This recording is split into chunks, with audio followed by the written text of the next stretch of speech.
team. If they don't win, it's a shame. 1, 2, 3, start you out at the old ball game.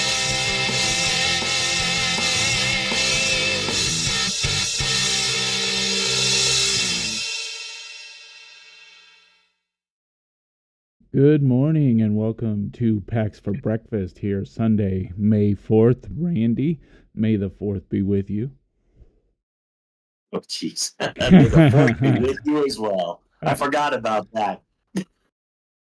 Well, we had an interesting sports day yesterday. We had the Nuggets playing, we had the Avalanche playing, we had the Derby going, Rockies playing. It was a whole lot of Colorado stuff for us to keep our eyes on. And well, the Derby obviously is Kentucky, but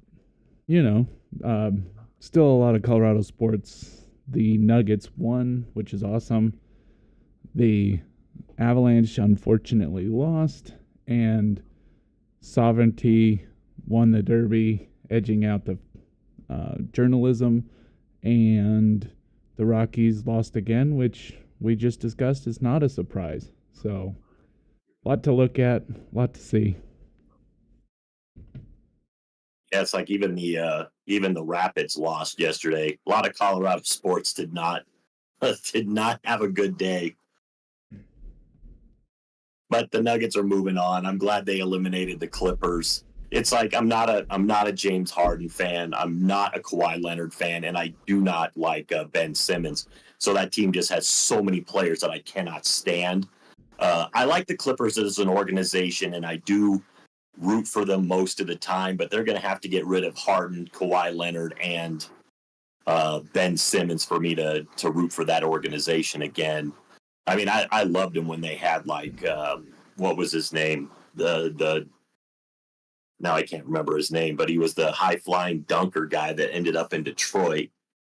He's the one that jumped over a Kia or something like that. I can remember. I can see his face. I just can't remember his name. But that's where DeAndre Jordan played with those teams too, who is a current Denver Nugget.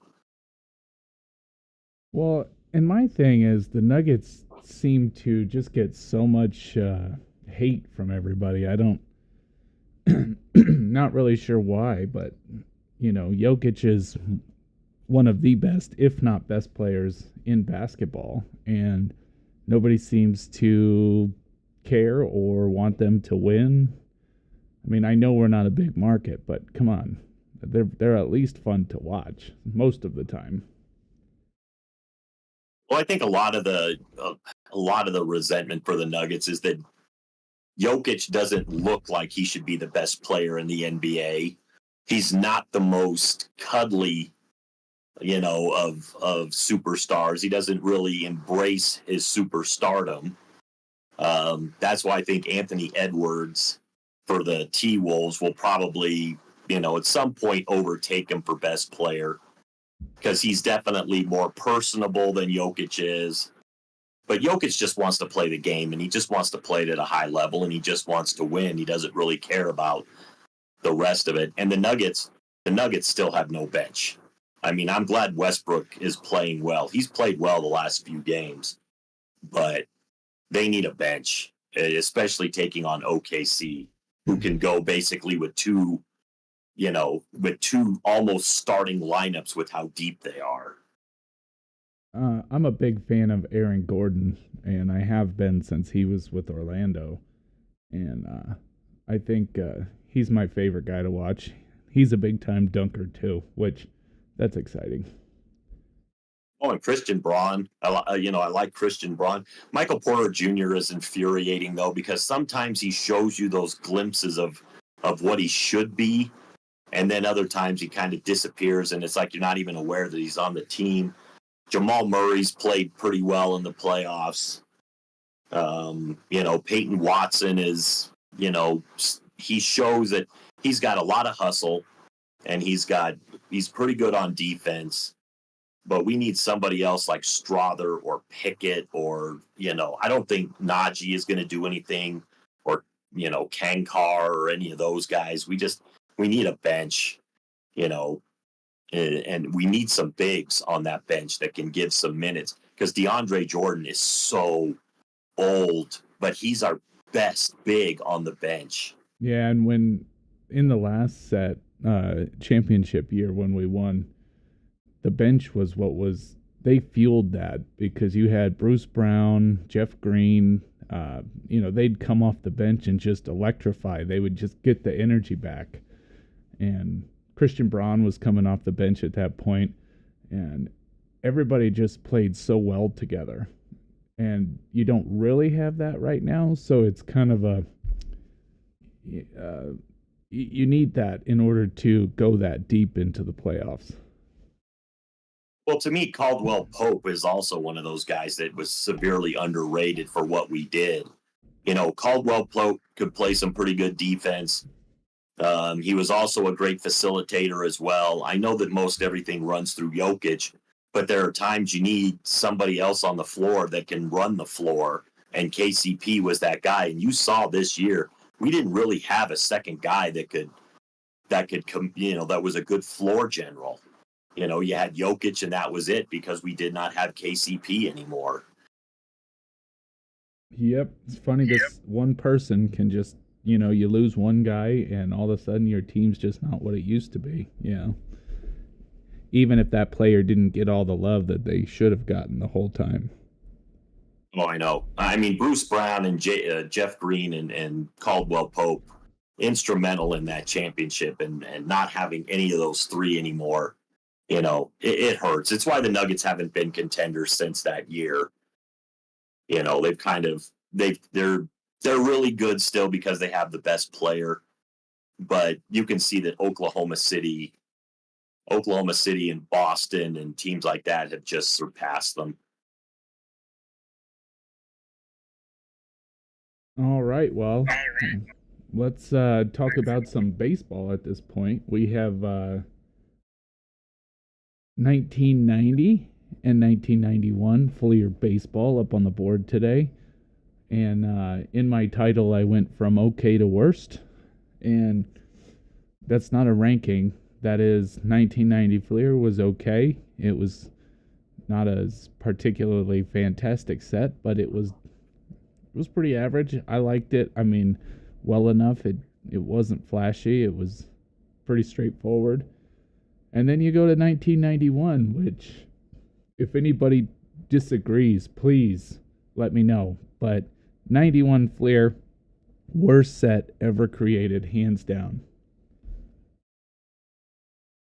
What's funny is that the outside packaging of 91 Fleer is fine. I mean, it does not even hint at the horrors that are inside those packs, other than baseball is written in yellow. That is your only hint that what is inside is going to hurt your eyes. It was definitely miscommunicated just how bad this set was going to be. I say it's false advertising, and we sue Fleer retroactively. Sure, why not? It's like, I'm sure Fleer there's somebody that worked for Fleer in 91 that's going, that was my idea. I thought it was pretty good. Well, yeah, everybody who comes up with it thinks it's a good idea. Doesn't mean it is. I wonder if somebody came up with it as a joke and said, I wonder if I could sneak this by the bigs and then they said, we kind of like it. And it's like, what? It's like, oh, so we're going to go and make.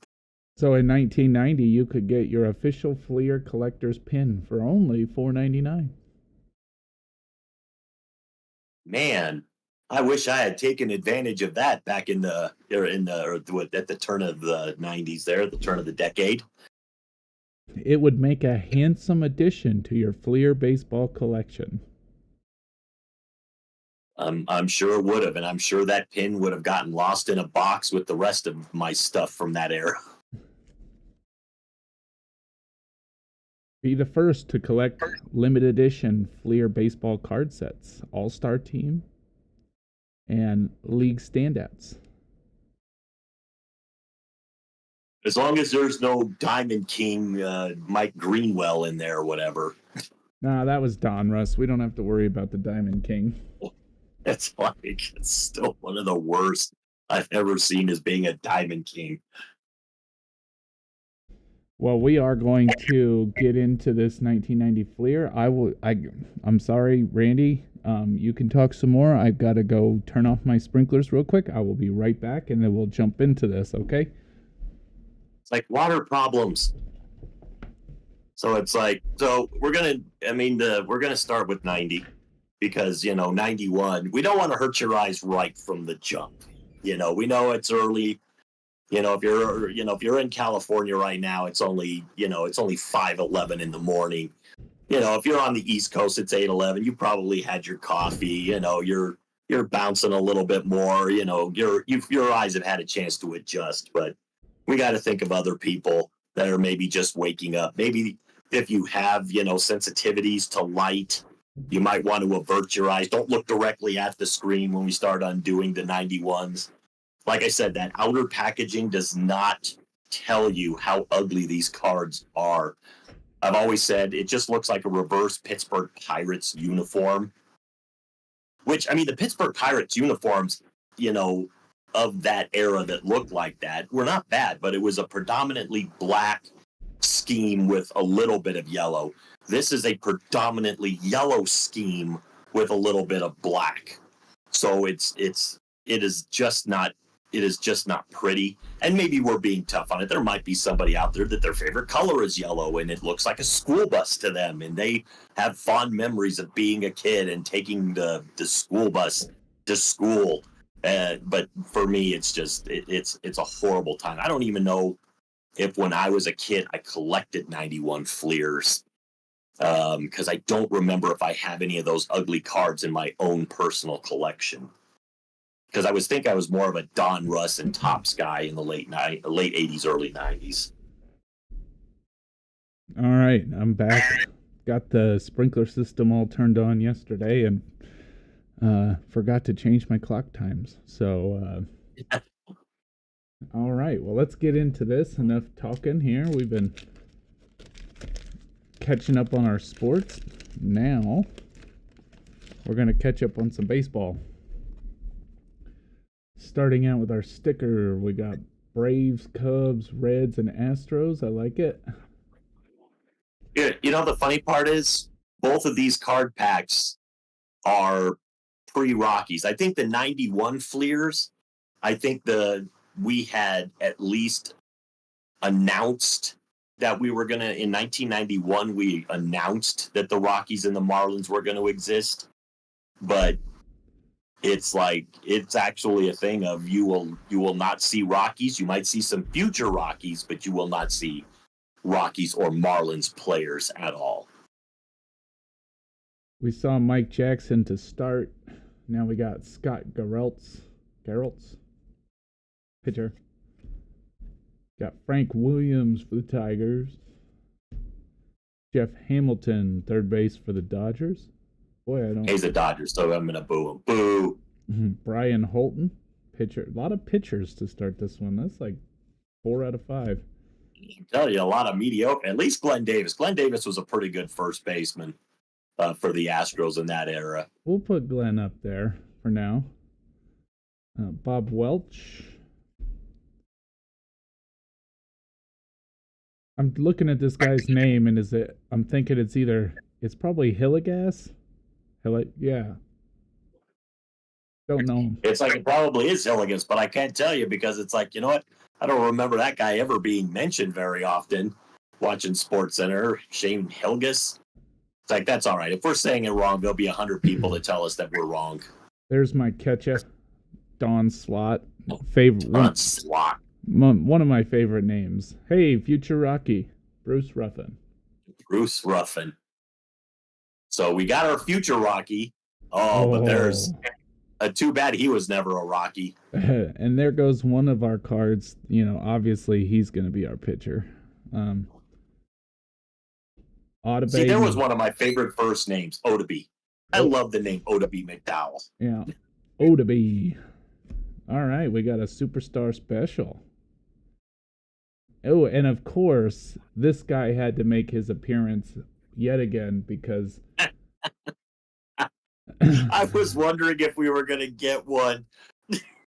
Of course we would. So in the comments on one of my videos this week, I got hit again because this was once again a guy who I didn't know how to pronounce his name. And my brain says Gabizka, but apparently it was Gabaza. No, Gubaza. Gubaza. See, I got it wrong it's again. not an easy name. Mark Gubaza. Well, it's like you see that name and it does not look like what it is, but yeah, Mark Gubaza. He was a pretty good pitcher for the Royals for about 12 years. I think he pitched till 92 for them or something. Can't remember. I don't think he ever 92 or 94, but I don't think he ever got to face off against the Rockies because we weren't doing interleague play. So you would have never seen Gubaza here, even in his years that he played in the majors. I think he went to 96. And we would have just never seen him here because he played with the Royals and then the Angels in 97.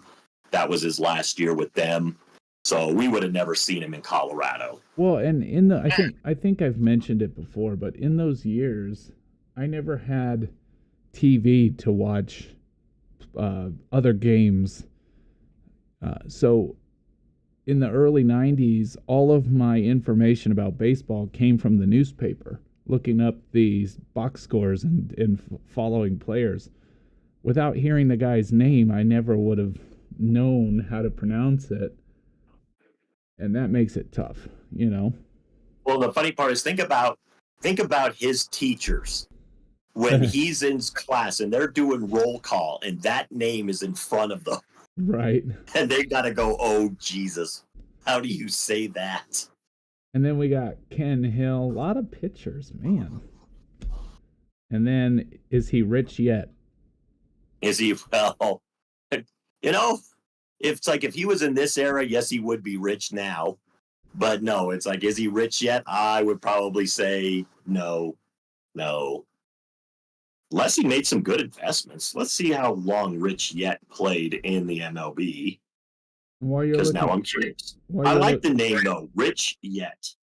While you're looking that up, I did want to point out, like, this is a very simple design for a baseball card, right? It's a white card, pretty much. Come on, camera. It's pretty much all white. There's not a lot of, the color is very muted. You know, it's not the greatest set. It's not the worst set. Sometimes less is more. But I mention that only because we're going to now go to the 91 set, which is so god-awful that... Okay, so Rich Yet, from 86 to 1990, he made $492,000. So I am going to say that he is not rich yet. Wow. So now we're going to get into this, right? So, and if anybody... Oh, good. It's like I've warned people. I warned them. When you, and if anybody watching wants any of these stickers that come up, they are pretty cool. Let us know in the comments. I'll work with you. I'll mail it to you. But here we go. Those are cool looking stickers. Oh my gosh. See? God, that is just terrible. Well, and it's like, and people are probably going to sit there and say, you know, it's like, it's just yellow and black. I don't see what the problem is. The problem is yellow and black is only the colors of one team in the MLB at that time. And that was the Pittsburgh Pirates. So you've got the Pittsburgh Pirates colors surrounding every single team. So it makes you think, oh, Pittsburgh Pirate. No, this is a Detroit Tiger. Oh, Pittsburgh Pirate. No, this is a Montreal Expo. It just doesn't fit. It's so poorly designed. It's like, you know, it does not represent the teams well. It was just a bad design choice. A neutral color like white, you know, or even black, you know, those are colors that at least the uniform of the team will stand out in contrast. Yellow just dominates everything. Yep. That's all you can see. It's, you know. I just see yellow. Mm-hmm. Hey. And the guy that got punched in the head by Nolan Ryan. And there you go. You got them together. You know, if they're on the same team, he might not punch him. Maybe. Got Wally Joyner. You know what? I like Wally. Wally's going to go on first base. Nope. We got I think Glenn you're going to Davis. get rid of Glenn Davis because Glenn Davis was a first baseman. Yeah. We'll discuss that later. They're both going to stay up for now. You got Troy Afanier. Right after? I don't know. He obviously admitted to a lot. Afner, Steve Avery for the Braves. Keith Miller for the Mets on a bunt. Yep, I have no confidence in your swing, just bunt. Because I don't remember Keith Miller being fast. Just the worst thing you could possibly get as a baseball player on your card is a bunt picture. Gosh. It's just... Kevin Romine for the Red Sox. Oh, there he is. We got two GOATs on the same team. Ripken Jr. and Nolan Ryan. And then we got Mike Marshall. That's so disappointing. Deion James, outfielder. That's funny. He's listed as an outfielder, but he has a first baseman's glove on. It's like, yeah, and you can clearly see he's standing on the infield. It's like maybe not the correct picture to put on there and then put OF at the bottom. Yeah. Got Mike Perez, pitcher for the Cardinals. You got Joey Cora, Padres infielder. Anthony Telford, pitcher for the Orioles. Sandy Alomar Jr. We're just going to have to go. I'm sorry, Mr. Slot. We're going to go GOATs on this team this week, I think. Because we're already amassing a pretty solid team here.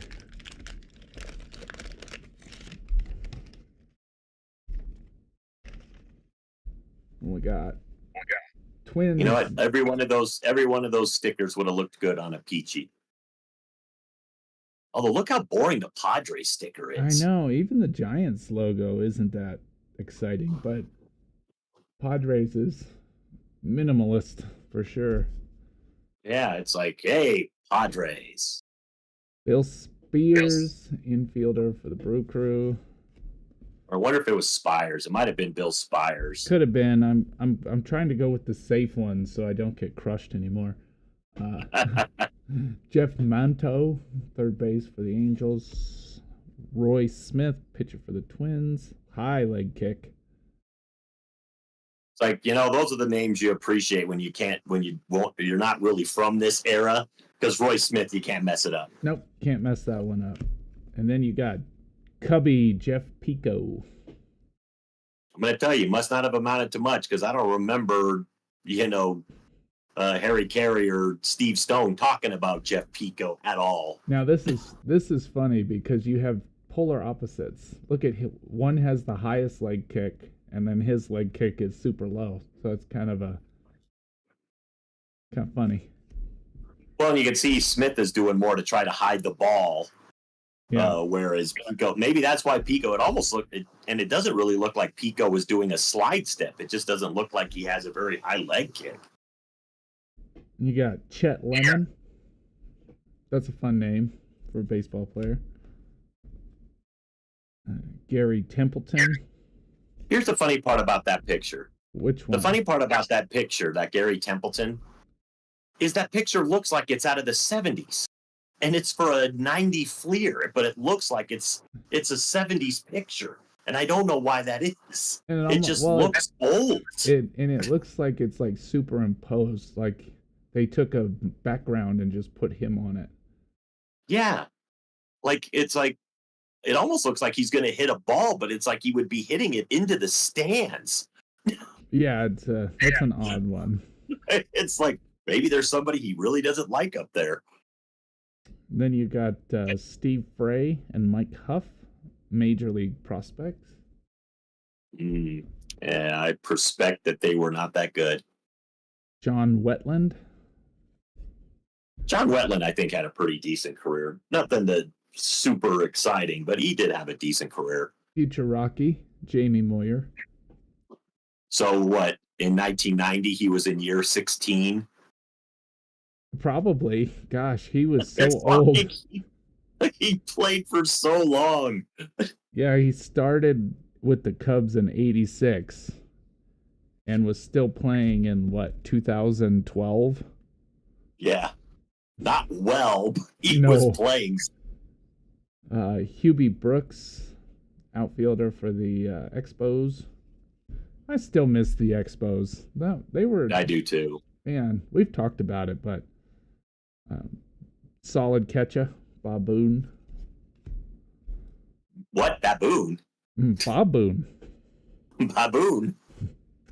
Pat Clements, pitcher for the Padres. Steve Sachs. He can go Future in. Simpsons appearance. He'll be a good second baseman for our team. Yeah, it's hard to find good second basemen. If you don't get Biggio or Sandberg from this era, you don't really have a lot of choices at second base. This guy was destined to be a coach. I'm just telling you. He probably was. He's got he looks like a manager in this picture. Well, because he's not even on the field. Yeah. Oh, there's a good pitcher. Bert Blyleven was a good pitcher for years. I think he's most notable with the Twins. I think he was on one of those Twins championship teams. Yeah. But then again, I could be misremembering. And Hey, look how fitting that is. You'll like this, Randy.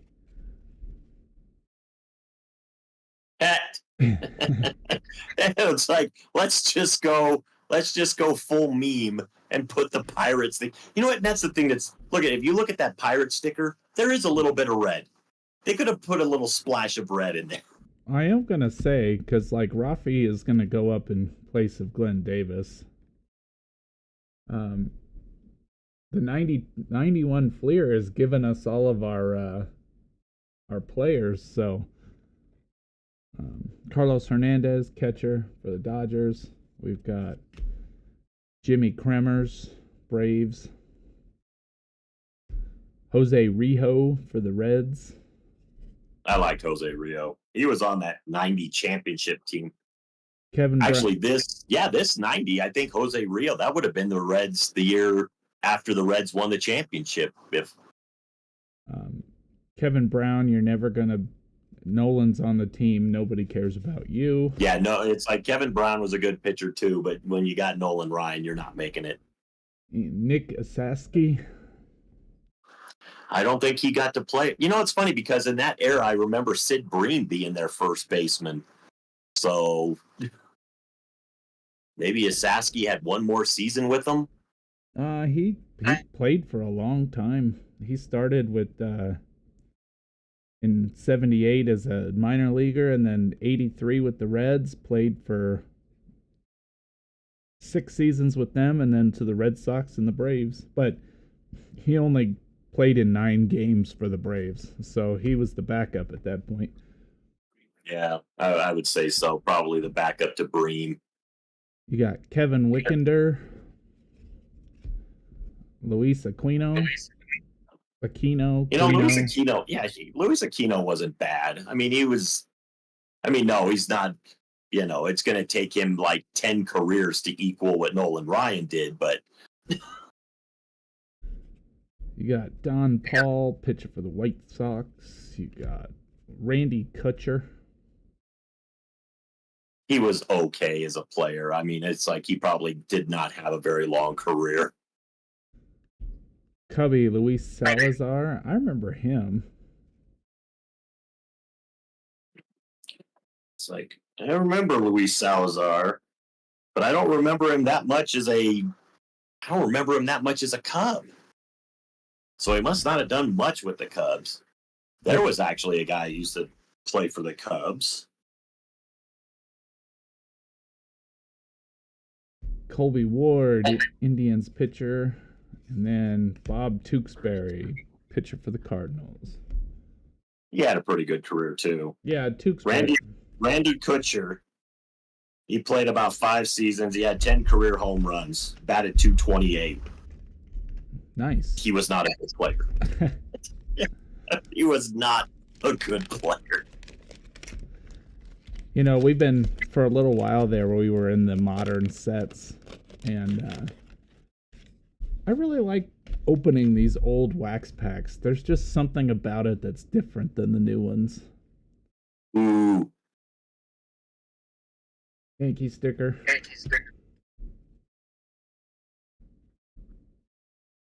This guy pops up in a lot of these from these 1990 set. Kirk McCaskill. I see him a lot. Yeah, if you collected 90s cards, you definitely have a Kirk McCaskill. Tim Laudner. Solid catcher. Great name, Kevin Blankenship. You know, I'm always every time I hear the name Blankenship, I always think of the TV show Most Extreme Elimination Challenge, because they had for the English version they named their commentators Vic Romano and Kenny Blankenship. Yep. So every time I see the name Blankenship, I just think of MXC.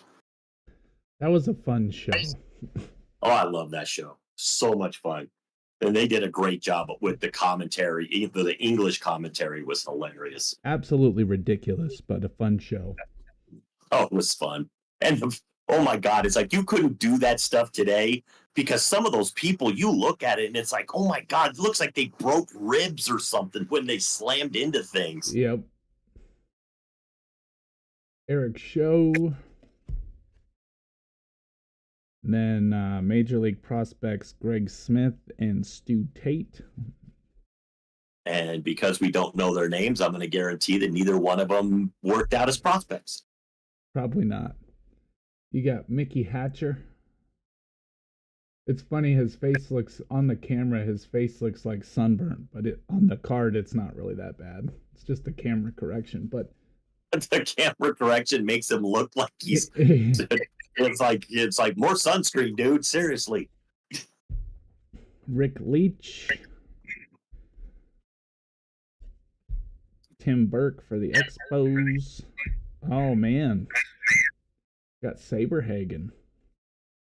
Future Rocky, Brett Saberhagen. Yeah. Carmelo Martinez for the Padres. Steve Balboni. DH. Now that guy, he either would be a DH on a baseball team or a bouncer at a nightclub. Yeah. That's a funny one. There is nothing else that Steve Balboni could do. Yeah, he definitely he spends a lot of time at the pizza shop. It's like you got Rick Rhoden for the Stros. Jim Abbott. You know what?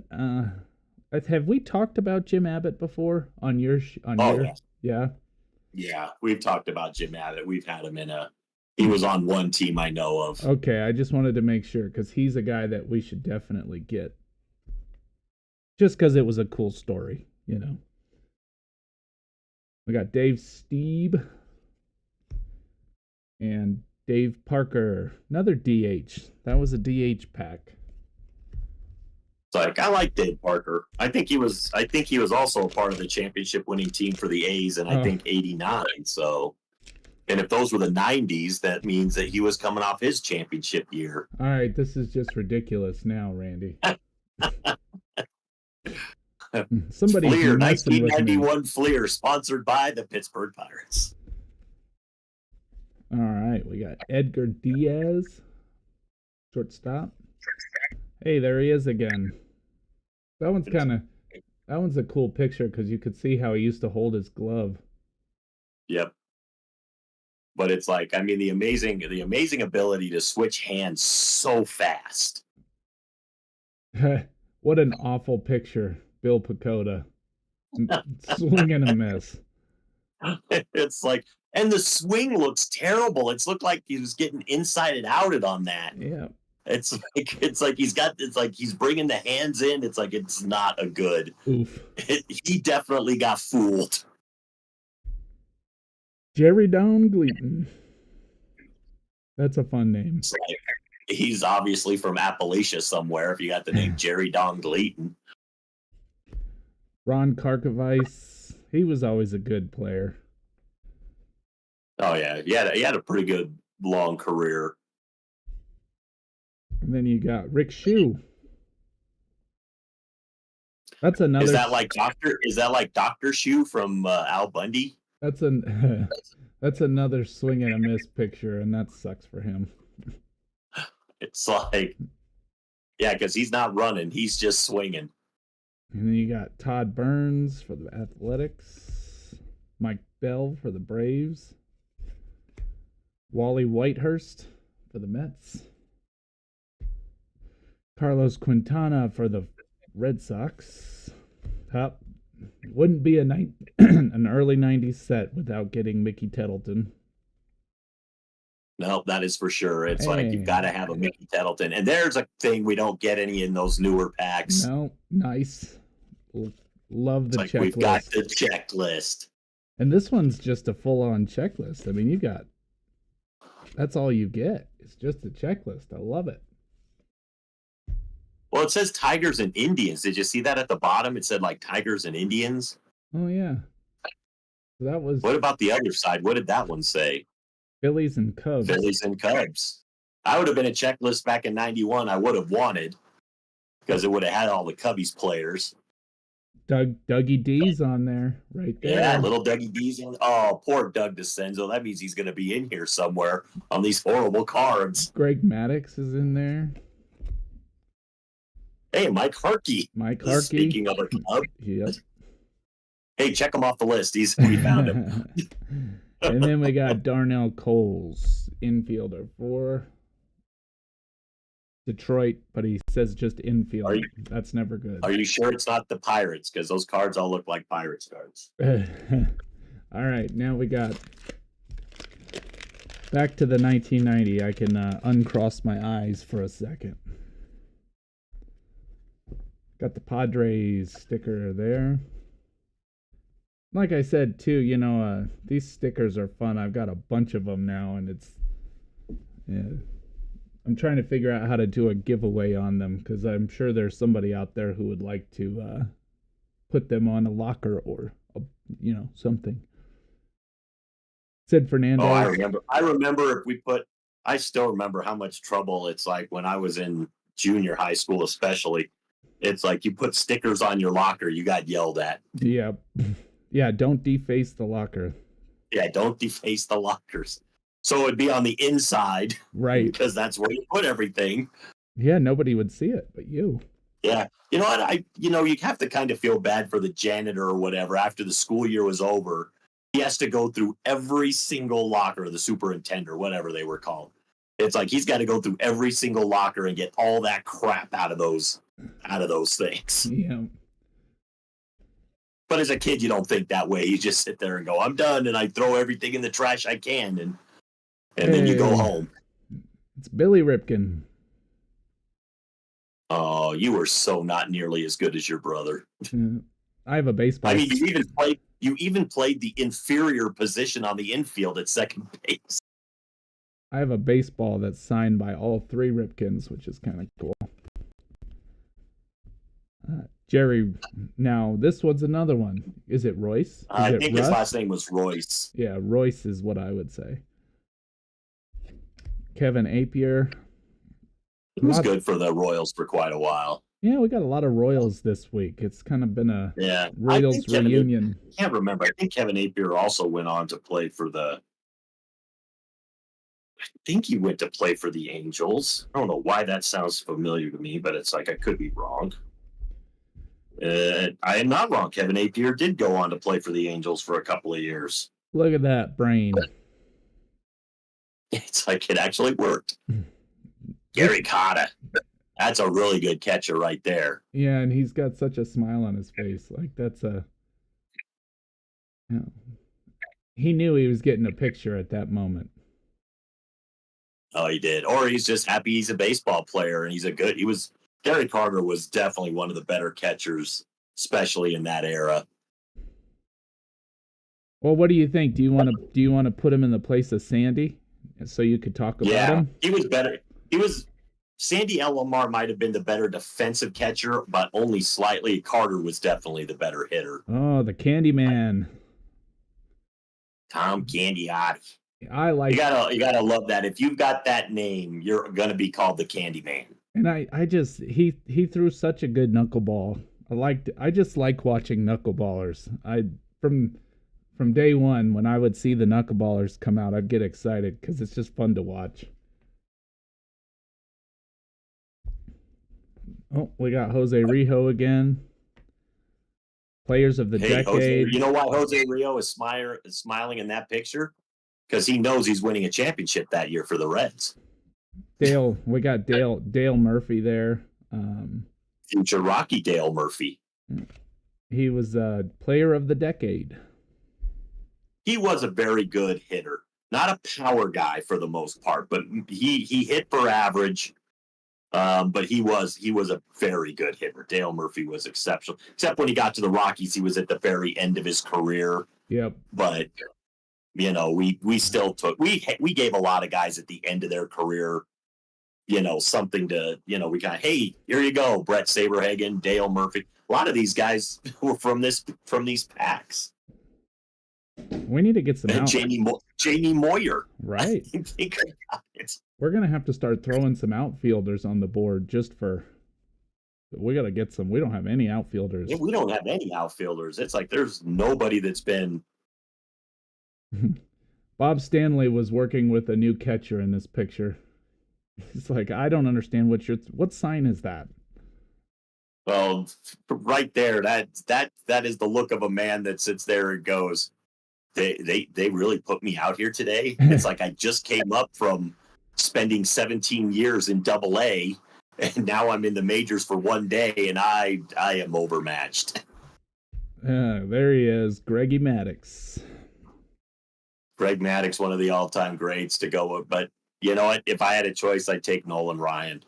There was one of my Kirk, the guy who joins us occasionally, was telling me a story about Greg Maddux where in a game in the season, he threw he shook off his catcher to throw a fastball to Jeff Bagwell, and after the game, because Jeff Bagwell hit a home run, and after the game, the catcher, they were talking about it, and he said, "Why'd you throw a fastball to Bagwell?" And he said, "Because we're going to see him in the playoffs, and when we do, I'm going to throw him nothing but changeups." And they saw him in the playoffs, and he threw nothing but changeups, and Bagwell struck out. And it was like, man, that's some next level chess that he was playing at that moment. Oh yeah, that's a big brain move. But Greg Maddux was known for being a very smart pitcher. Ted Higuera, good pitcher for the Brewers. Hey, we're going to put him in the outfield. Dante. Heck yeah. That's young. It's nice to see a future good Rocky. And that's young Dante before the mullet. Yeah, that is young Dante. That's back when he thought he had to have the clean cut haircut and everything. Then you got Al Newman, second base, and Dean Wilkins. A lot of Cubs starting to show up in these packs here. It's like a lot of Cubs, a lot of Royals, quite a few Astros. All right, we got Rangers, Blue Jays, Orioles, Red Sox. I like that Orioles logo. I mean... Oh, yeah. The Orioles with the bat. It was a good logo. Yeah. All right, we got George Bell for the Blue Jays.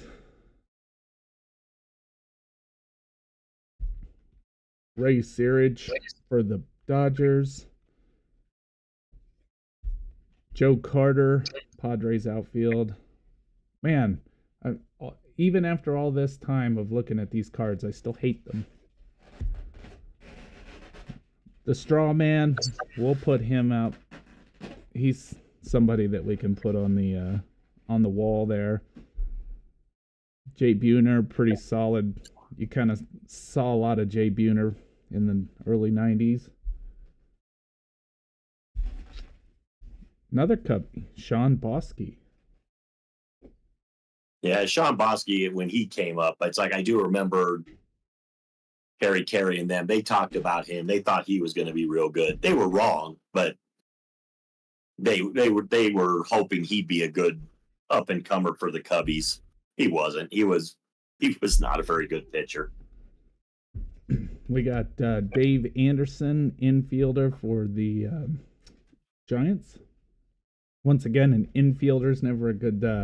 INF is not the best thing to have on your card. Well, and I don't remember him being that crucial of a player. So then we got Glenn brags about what? Glenn brags. We got Steve Lake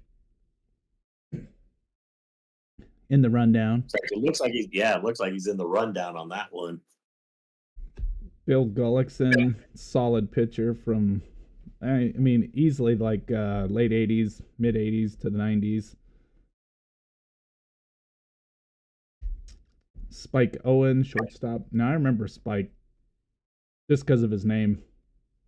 See, and I like those blue jerseys. I think those were the road jerseys for Montreal, but they were a good-looking jersey, that blue. It looks clean, for sure. And then that was back when everybody still wore stirrups. Yeah. Then you got Rene Gonzalez, Orioles infielder. Once again, INF. You got Junior Ortiz, catcher for the Twins. I just like there was nowhere they could find just him. So the only time they could get a picture of him, it's like, was when he was talking to his pitcher. Yep. And we'll end that one with Gary Redus, first baseman for the, of course, Pirates. Why wouldn't you end it on on the Pirates? Yeah, why wouldn't you? It's like, see, but those cards look perfect for the Pirates. Yep. As a little bonus, Randy, I was going through my stuff this morning, and I'll grab them here. I do have some 1989 yearbook stickers, and we're going to open up a couple packs of those because there's not really a better time to open these things. So I'm going to go grab those couple packs of those yearbook stickers, see if we can get some more of those logos for the locker. Yeah. We need more logos for the locker. It's like, yeah, we're finding it very hard to fill out the outfield.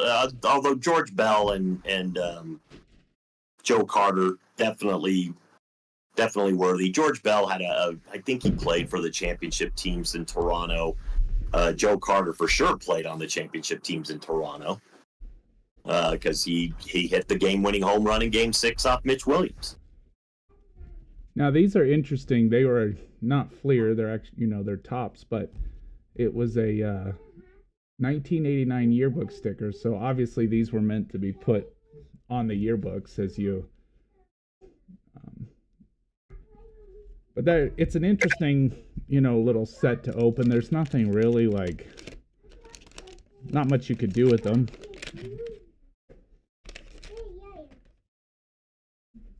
But a couple of stickers there. And then you got a guy on the back, Jose Canseco. He'll definitely join. So yeah, they're too small to put on the stand even. Then you got Jeff Reardon, superstar. But, there's Rafi again as a Cubby. Yeah, Rafi in his Cubby uniform. He's most notable as a Texas Ranger, but he did have, it's amazing that the Cubs let him go. But I mean, they had Mark Grace, who I'm sure they were hoping would turn it. I mean, Mark Grace had a very good career, but Glenn Davis. It's like I think Rafi hit more home runs, but Mark Grace's career was a lot less controversial. Glenn Davis made his debut again. He really wanted to make it. If Mike Greenwell is on the other side of one of these cards. He really wanted to make it, though. Oh, there's Ozzy.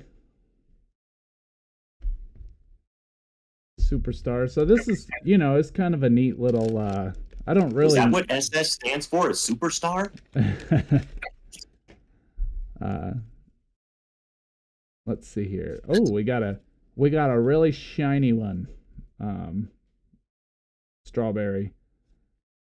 And then Tony Fernandez, but that's cool. So that must have been like what you are searching for, was these silver chrome shiny ones. That's pretty neat. Obviously, what those are is the scratch and sniff card, the silver ones. You scratch off that little top border and you smell strawberries. Nice. Let's see. You got Randy Myers, pitcher with Mets. I don't know if I would have bought these, I mean, because... I don't think I would have bought them because I'm not a big fan of how those, the stickers on, I don't know. I mean, I never wanted my baseball cards to end up as stickers on my Peachy or in my locker. So I would have just bought regular baseball cards. Yeah, because, I mean, these little mini things, Gino Petrali, Rangers catcher. And I don't think any of them are really worth anything. No, I mean, they're more of a novelty. And when you look at it, it was 25 cents to buy. So, I mean, maybe if you couldn't afford a full pack of cards, you spent it on the... but, I mean, in 1989, I'm trying to remember how much a pack of cards cost. Probably 89 cents, 99 cents. Yeah, I mean, it could have been something like that. It was probably less than $1. But, when you're talking, you're a little kid and you have $1, of course you don't understand tax when you're a little kid. So you go up with your $1 in 4 packs. And then the guy tells you, yeah, that'll be $1.06. And you're going, well, only have $1. But then you also, you had Garbage Pail Kids going pretty strong back then. So maybe they were just trying to catch on to the... Hey, there's your guy. I'm going to give this one to you. I'm bringing this to you. You don't have to. We've got plenty of first basemen. I don't need Will. He's just going to get left off to the side anyway. Well, then you got the big cat on the front, and then Will Clark on the back. It's like at least the big cat, but that's mean to do to the big cat. I don't like that they did that to Galarraga. Don Mattingly there. You got... But that's a lot of good first basemen other than Will Clark being mediocre and awful and terrible human being, maybe. Dave Cohn ended up playing with the Yankees. Oh, there's the big cat. He made it back. See, that's much nicer. It's like in that cool looking Expos uniform. Oh, look at that. The Hawk, Andre Dawson. Yeah. And Jeff Reardon again. They really like Jeff Reardon. Yeah, they did like Is that Jeff. Ron Gant on the other side of that? I'm trying to see. I think that's who that might be. He's got the superstars. I mean, he's got those giant arms that Ron Gant had. Oh, focus up, camera. What's wrong with you? There it goes. All right. Yeah, look at those are some guns, man. Yeah, I can't tell, but I think that was Ron Gant. But I don't know if Ron Gant played for them in '88. Well, Julio Franco to start things off. But Ron Gant, let me see. It's like I want to make sure. Years did he play for the? Yeah, he played from them for '87 to '93. Is Ron Gant? Yeah, that very well could have been Ron Gant. Tony Gwynn on the back, obviously one of the GOATs. There's Eck. Just such an, epic mustache, epic hair. Epic pitcher. Must be on a day he wasn't going to pitch or something. Because it's like he does not look like he is getting ready to go to work. No, he's got the collar popped on the jacket. He's ready to go. Got Paul Molitor, obviously great. Part of the 3,000 hit club. Eddie Murray, part of the 3,000 hit club. Yeah. And at that time, I don't think either one of those guys was in the 3,000 hit club yet, but both of them would be. It's funny. I don't know what this is, this little piece of string, but that has been on this card since 1989, which is funny. Yeah. Because, like, I don't know if I could see it with the camera, but it left an indent on the Oh, wow. card. So when this card was placed in that pack, that little piece of string had been on. There you go. Now you can see it. Like, it's a perfect indent on that. Interesting. That has been preserved in that card for what, 35 years? 36 years at this point. And yeah, So bad. that's pretty good. I got a piece of string from 1989. You got a piece of string from the previous century. And there's Harold Reynolds as a superstar, who is really not as good of a player as we'd like to remember. So those would be fun. I mean, I guess if you were as a kid getting some stickers to put on your locker, I mean, it's supposed to be, they said for a yearbook. I don't know why you would put that in a yearbook, but I don't either. I don't know why you would put that in unless it's like a collector's yearbook, because there'd be people that would have books of the cards, and they would just put them in the sleeves or whatever that are and they would call them their yearbook. That'd be like the year of the cards they collected. right. So maybe it's stickers to put into those yearbooks, where you would put them on the outside cover and the inside. Because I think I remember there used to be specific like binders and stuff that were for, certain years, so that you could, have your card collections, for the really big collectors getting the whole set, they'd have them in those binders by year. Most definitely. I mean, once again, it's a fun idea. As a baseball card collector, I don't see the novelty. It's not for me, but I have two boxes of those sitting in my little cabinet, and I'm going, I don't really know what to do with these things, but I figured today was a good day to open up a few of them and just look at them. They're, like I said, there's nothing really to talk about with them, but they're easy to open and they're just kind of fun. Got some shiny ones. I got a piece of string from 1989. Yeah, you got a piece of string, the best part of all. There it is. See, Out of all the cards you've ever opened up, you've never gotten a piece of string that is in your card. That is the first here on Packs for Breakfast. You saw it. I got a piece of string. It's like here's a bunch of packs of cards, and don't forget this piece of string that has made an indentation in the card after 36 years. Oh, so maybe that's what they were talking about all these years when they say the pitcher pulled the string on him. Yeah, They figured it out. it's like, well, he forgot to pull that string because it made it into the pack. That's right. All right, Randy. Well, I think that'll do it for this week's episode. We'll have a team for you to talk about this week, and I'd like to thank We're gonna need another outfielder, so you might want to maybe throw a George Bell or I'll go through there. Joe And Carter or somebody in there. I'll go through and find the best of the outfielders that we put in there, and go ahead and fill that team out so that we can have a full team to talk about. And Because we got a first base and we got a second. Because who was our second? Second base is Steve Sachs. Okay. So we got a pretty good second baseman. Short, we got, of course, third. Who was our third?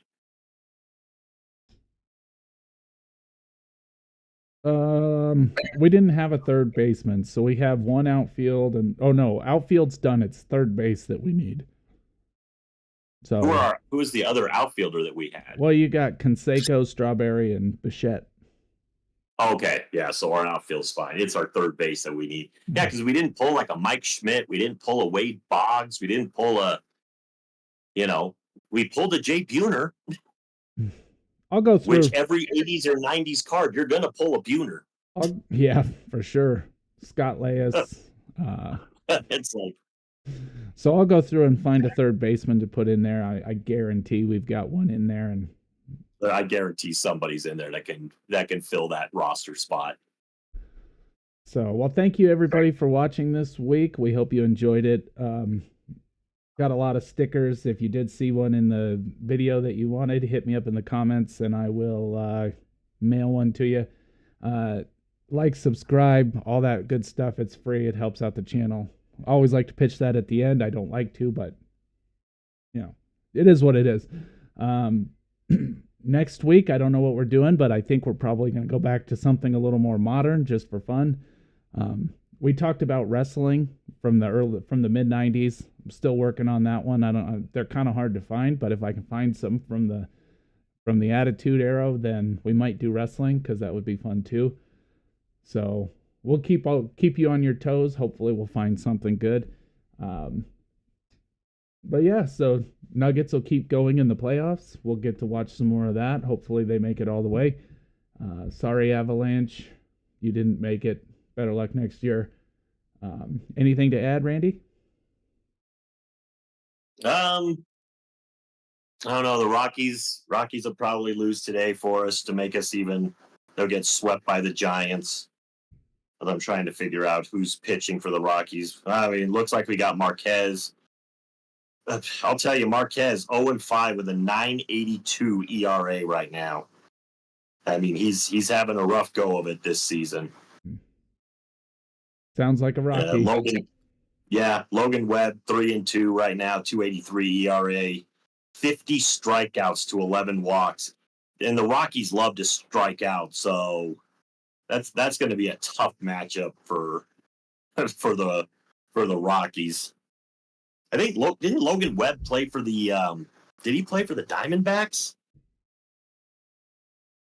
Or am I thinking of a different Webb that played for the Diamondbacks? No, I don't think Logan Webb played for the D-backs. No, Logan Webb has only been a San Francisco Giant. Yep. Yeah. So it's another Webb. I know there was another Webb that played for Arizona. I just can't remember what his first name was. I remember I went to school with a girl. Her name was Amy Webb. Different, no relation. No relation. Well, no, probably not. I don't know, unless Logan Webb is her kid, but then she would have had to have kept her last name all this time, which is possible. But I'll tell you what, Amy Webb did not seem like the girl that was so empowered that she would have wanted to keep her last name when she got married or had a kid or anything. It's like Amy definitely was going to fall into that traditional get married, have a husband, take his name, probably have a couple of kids. Well, and she was pretty, so it wasn't like she was going to have a hard time finding a husband, that's for sure. But you got to think that the last time I saw her was 1992. So, all right. Well, with that, I think we'll wrap it on up. Go to the credits, and we'll see you next week with something different.